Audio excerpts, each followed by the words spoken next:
Bom dia, Geraldinho, Marcos Dantas, ouvintes do Panorama 95. Começar, Geraldinho, dizendo o seguinte, que as pessoas são cidadãos e o mais importante da cidadania é exatamente o direito de votar. E isso, a partir dos 16 anos de idade, o cidadão tem o direito de votar e ele não perde isso quando completa 60, aos 70 passa a ser facultativo, né? Ele pode ou não votar, não é mais obrigatório, mas o idoso, a pessoa idosa, a pessoa também com deficiência ou a pessoa com mobilidade reduzida, todas as pessoas são cidadãos e têm sim o direito de votar.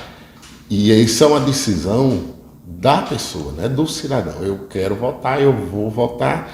E o que aconteceu, o que chamou muito a atenção no primeiro turno, primeiro que foram as grandes filas, né? E aí, obviamente, quando você está numa fila, já fica aquela coisa que as pessoas, a gente está num mundo muito acelerado, ninguém quer esperar, ninguém tem paciência, né? Todo mundo numa velocidade que realmente para pessoas idosas, pessoas com deficiência, que andam com mais dificuldade, né? Que gastam mais tempo para votar na urna eletrônica. E muitos ficavam questionando, será que primeiro tem aquela velha ideia de que a pessoa idosa está ali porque um parente, um cabo eleitoral, um candidato, né, leva para ganhar o voto do idoso. Mas veja bem, a gente não pode julgar sem fundamento, sem conhecer, né, só pelas aparências, como se diz. Então, sempre a primeira ideia que surge na cabeça das pessoas, chegou um cadeirante, para que vir votar? Né? Para perdendo tempo, atrapalhando a fila. Isso daí nós chamamos de preconceito, de barreiras atitudinais, né? De que você discrimina negativamente uma pessoa e você julga sem ter maior conhecimento da realidade. Muitos idosos, e eu quero deixar isso claro, muitos idosos fazem questão de votar, certo? Fazem questão de votar. E isso deve ser garantido, assegurado em qualquer circunstância. Obviamente que pode acontecer, o idoso foi porque alguém pediu, insistiu e tal, mas veja só, ele tem o direito de votar. De qualquer modo, a decisão é do idoso. E o que nós percebemos é exatamente que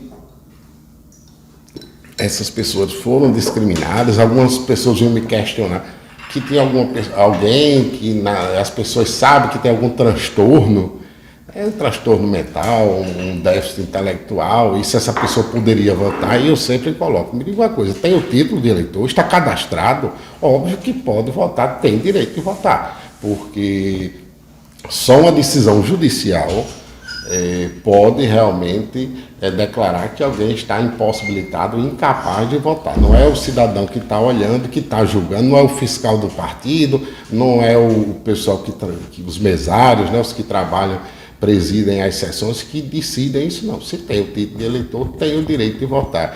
E, além disso, o que nós percebemos, que ainda, em alguns locais de votação, ainda há algumas barreiras físicas, né? Problemas de rampa, um batentezinho, algo que realmente dificulta para quem já tem dificuldade. Mas isso, obviamente, com a ajuda, com a colaboração, coisa que não se vai resolver de um dia para o outro, né? Embora que a gente tenha aí uma perspectiva de cada vez mais esses locais estarem totalmente acessíveis, mas no momento, no domingo que vem, o que a gente está preocupado é no sentido de conscientizar, esclarecer a todos que qualquer pessoa que tenha o título de eleitor, em qualquer idade, qualquer condição física, intelectual ou mental, estando cadastrado como eleitor, ele tem direito de votar e deve ser respeitado por todos. Essa é a grande mensagem que a gente quer passar e pedir às pessoas respeito, paciência, né?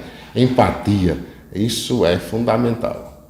No caso das barreiras físicas, Qual é a melhor atitude cidadã para quem está presenciando a situação? Veja bem, a colaboração. Né?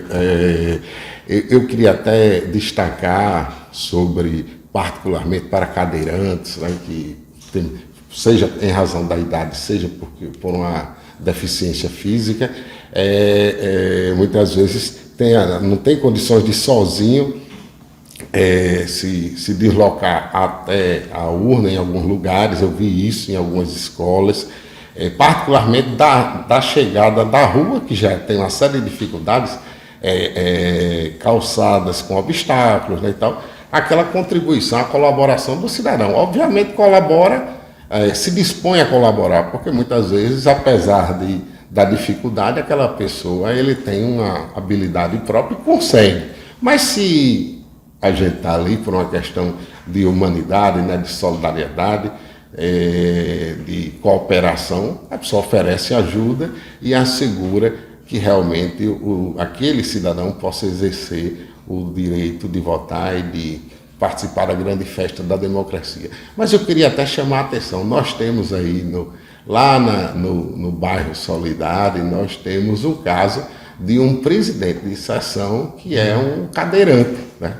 Quer dizer, ele contribui, ele não só vota, mas ele preside uma sessão eleitoral, que é um cidadão muito conhecido aqui, José Mário, né? E que, além de fazer questão de votar, ele contribui no processo de coleta dos votos, né? de realmente de garantia do processo eleitoral, da manifestação da população, do cidadão, né, na escolha dos seus governantes. E eu queria destacar isso como um exemplo extremamente positivo e que deve inspirar e realmente acentuar a necessidade de se respeitar todo e qualquer cidadão, qualquer que seja a sua idade, qualquer que seja a sua cor, suas opções de qualquer modo. É uma outra questão que a gente tem vivido. As pessoas, nesse contexto, né, muita gente, Geraldinho, imagina ou tenta impor a sua opinião. Nós temos aí 2 candidatos, nós previamente já temos conhecimento que uma parte vai escolher outra parte vai escolher o outro, né, por sua preferência. Mas nós temos aqueles que nem irão votar, né, a abstenção. Nós temos aquela parcela dos cidadãos que vão votar nulo, outros vão votar branco. E mesmo entre os que vão votar, que escolheram A ou B, muitas vezes votam em A, nem tanto por ter uma maior simpatia, por ter uma paixão por aquele candidato, mas sim por não querer o outro. Do mesmo modo, alguns vão votar em B porque não querem, de modo algum, que A venha realmente a assumir, né? Seja a presidência da República, em alguns outros lugares o governo do Estado, né? Que não é o caso aqui do Rio Grande do Norte. Mas entender que existem diversas opiniões entre os cidadãos e que todo mundo deve ser respeitado, qualquer que seja a sua opinião. Então isso é uma questão também relevante nesse processo, para que de fato a gente assegure que todos livremente possam manifestar a sua escolha, inclusive aqueles que não querem escolher nenhum dos dois. Doutor Vicente, aqui não aconteceu no primeiro turno, mas é bom a gente destacar que qualquer tentativa de cercear o direito, de retirar o direito de alguma pessoa que tenha mobilidade, ou seja idoso ou cadeirante, é crime e pode se configurar também crime eleitoral. Com certeza, isso na verdade, qualquer ato que queira, que busque dificultar ou inviabilizar o exercício da cidadania, ou seja, a manifestação da escolha, o voto, né, de qualquer cidadão, caracteriza dos crimes previstos na legislação eleitoral. E isso pode levar a consequência, né, não só durante o dia, mas não só no dia, na hora de um flagrante, por exemplo, mas posteriormente na apuração desse crime e na aplicação de uma sanção penal. Então, todos nós devemos estar conscientes que, para a tranquilidade, para a garantia do processo eleitoral democrático, nós devemos respeitar a vontade ou o interesse dos outros, porque é dessa forma, respeitando que se é respeitado, né? Sempre se diz isso, né?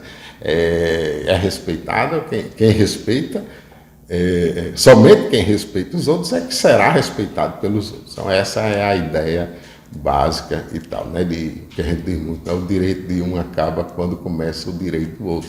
Então vamos ter um pouquinho mais, né, de sensibilidade, de consciência crítica, de entender que do mesmo jeito que você, Geraldinho, como cidadão, escolhe um candidato, ou escolhe não votar em ninguém, ou até nem ir votar, essa sua opinião, essa sua decisão deve ser respeitada do mesmo modo que alguém que é apaixonado por esse ou por aquele candidato, né? Mas ninguém pode impor, ninguém pode coagir, ninguém pode forçar ninguém a nada, né? Menos ainda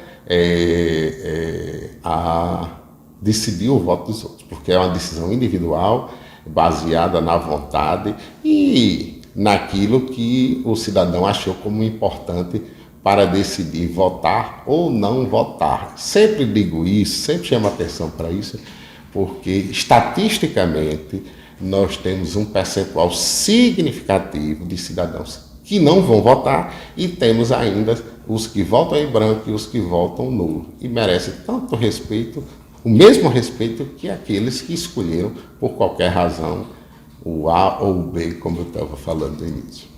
Ok, doutor Vicente, muito obrigado pela participação aqui no Sistema Rural de Comunicação. A mensagem é para que neste domingo a população vá votar e que todos os direitos sejam garantidos, seja lá quem for, seja lá que eleitor vá votar.